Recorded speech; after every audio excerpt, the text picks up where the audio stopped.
Mondo Weiss is reporting Israel will be using U.S. military contractors to, quote unquote, deliver aid as it prepares to reoccupy Gaza. Because as we all know, the U.S. very good at delivering aid. We're so wonderful to other countries. We always just deliver aid like perfectly. And we never use that in order to do other things like infiltrate, attack, invade, etc. But also, before we talk about aid, I mean, so these companies are called Safe Reach Solutions and UG Solutions. These are two U.S. security companies.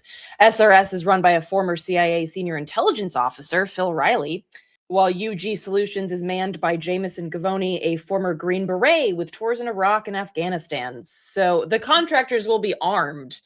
I don't know about you, but when you deliver aid, you should definitely be packing heat, because you never know what a hungry person just desperately looking for food. You don't know if you just might have to shoot a bunch of folks. So children trying to get water are often the most dangerous to be around. But here's the kicker. This aid, 60 trucks would come into Gaza per day. That's enough to feed roughly 5,000 to 6,000 households. With, I'm assuming like a household, they mean like 4 people.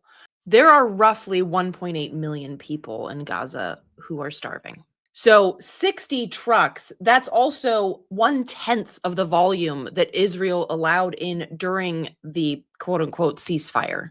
1/10. So the idea that 60 trucks a day is somehow aid is dumb. It's like a level of dumb shittery that even duct tape can't fix. It's like, it's so remarkably offensive to call that aid. It's not aid, because you're basically saying, I'm going to give a measly amount of food to a few people and let the rest of them starve to death. That's not aid. Maybe it'll be as good as the aid pier we put up Exactly. going to Gaza. That pier did a lot, I feel like. So yeah, that's now basically like a glorified like aquarium castle for a bunch of fish in the Mediterranean, I guess. Yeah, they took it apart. I'm assuming sank it. I don't know.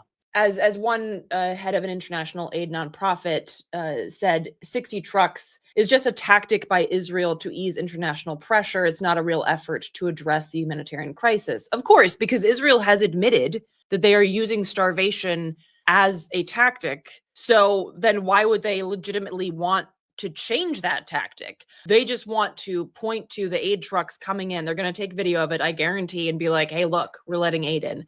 Probably the only reason they're letting anything in is Trump probably said to them, like, oh, I'll agree to your ethnic cleansing of Gaza, but, you know, I want to make it look good for me. I want it to look like I'm doing this great thing. So let's let a few aid trucks in, not nearly enough to help everyone. And then I can say, oh, I got the deal done that allowed for the ethnic cleansing of Gaza. Well, and also Trump said that basically Netanyahu can do whatever he wants. And he also claimed that Hamas was the ones that were starving Palestinians.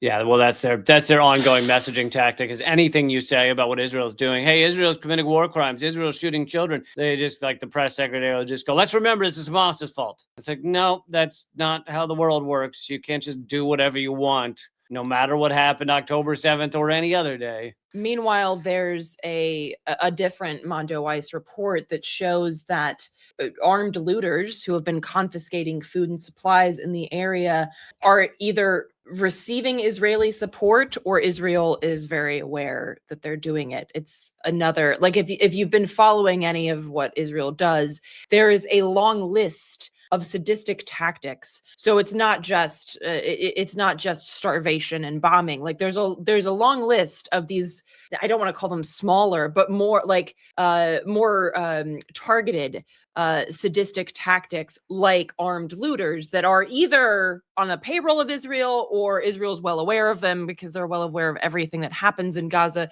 So they're well aware of this happening, and this is part of what they're doing. They're trying to ensure that the little aid that is available is, attacked by armed looters and things like that. So it's like there is literally no level that is not targeted in a remarkably sadistic, violent way by Israel. Yeah, that basically Ishmael Thawabata, the head of the government media office in Gaza, told Mondo Weiss that these acts, that's the looting, the armed looting, are not spontaneous. They are not the result of hunger or necessity, as is being said, but are backed by malicious intentions aiming to sow chaos and damage the social fabric. So again, this is one of those tactics.